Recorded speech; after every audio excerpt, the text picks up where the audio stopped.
তো একটা মেয়ে বোরকা পরে, 5 ওয়াক্ত সালাত আদায় করে,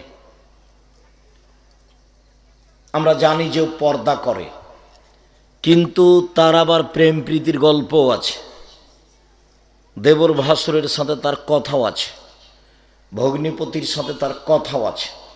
তো কেন, সমস্যাটা কি?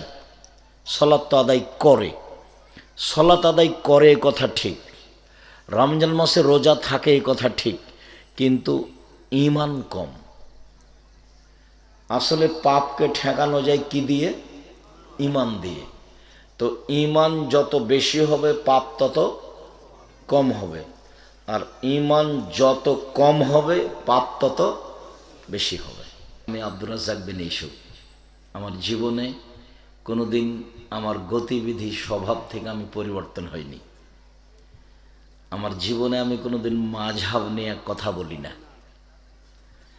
আমার জীবনে আমি কোনো দিন মানুষের বদনাম করি না। আমার জীবনে আমি কোনো দিন মানুষের প্রতিশোধ নিই না। আমার জীবনে আমি কোনো দিন সরকারকে হিসাব করে কথা বলি না। ওই নিয়ে আমার কোনো পাতা নাই, ওটা আমি ছেড়ে দিয়েছি। আমার জীবনে আমি কোনো দিন অপ্রয়োজনীয় কেচ্ছা কাহিনী বলি না।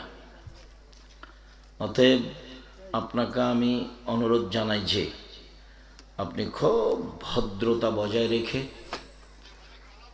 কিছুক্ষণ সময়, অল্প সময় বসে থাকার চেষ্টা করুন।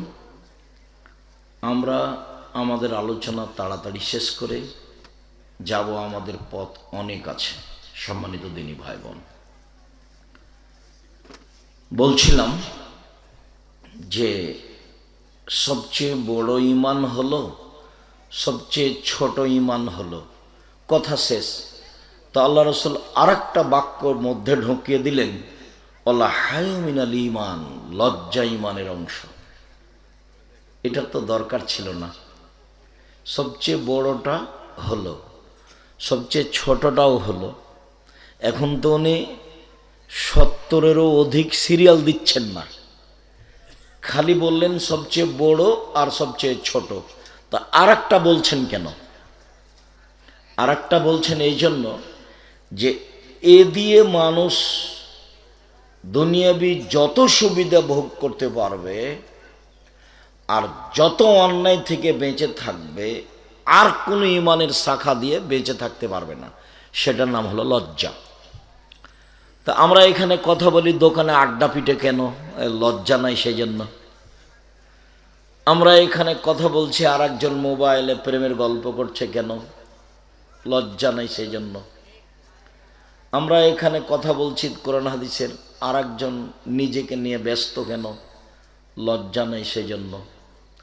লজ্জা, রাসূল সাল্লাল্লাহু আলাইহি ওয়াসাল্লাম বলছেন, ইন্নাল কালামা নবুয়াতি লুলা, সকল নবীর একটা বাক্য ছিল। আদম আলাইহিস সালাম বলতেন, ইব্রাহিম আলাইহিস সালামও বলেছেন, নূহ আলাইহিস সালামও বলেছেন, ঈসা মুসা সব নবী বলেছেন, আমাদের নবীও বলেছেন কি, এজালাম তাস্তাহি ফাসনামা সেতা, যখন তুমি লজ্জা করবে না তখন তুমি সবই করতে পারো। লজ্জা আছে যার, কল্যাণ আছে তার। লজ্জা নেই যার, কল্যাণ নেই তার। লজ্জা আছে যার, ঈমান আছে তার। লজ্জা নেই যার, ঈমান নেই তার। আল্লাহুল ঈমান কারানা জামিয়া, লজ্জা এবং ঈমান দুটো একসাথে আছে, এভাবে জমা। এই যা রফে আহাদুমা রফেল আখারো, একটা যদি উঠে যায় তাহলে আর একটা এমনিতেই চলে যাবে। যদি লজ্জা আপনার ভিতর থেকে বিদায় নিয়ে নেই তাহলে বুঝতে হবে ঈমান নেই। বলতে পারেন আপনি যে একটা মানুষ তাহাজ্জুদ পড়ে, হজ করে, উমরা করে, তারপরেও জেনা করে কি করে? তারপরেও মদ খায় কি করে? তারপরেও দোকানে বসে ঘন্টার ঘন্টা আড্ডা পিটে ল্যাংটা মেয়েকে দেখে, এটা হয় কি করে? ও তো হজ করেছে, ও তো তাহাজ্জুদ পড়ে, তো এটা হয় কি করে? মানে ঈমান কম। ঈমান যত বেশি হবে পাপ তত কম হবে, ঈমান যত কম হবে পাপ তত বেশি হবে। মানে পাপকে ঠেকানো যায় কি দিয়ে? ঈমান দিয়ে।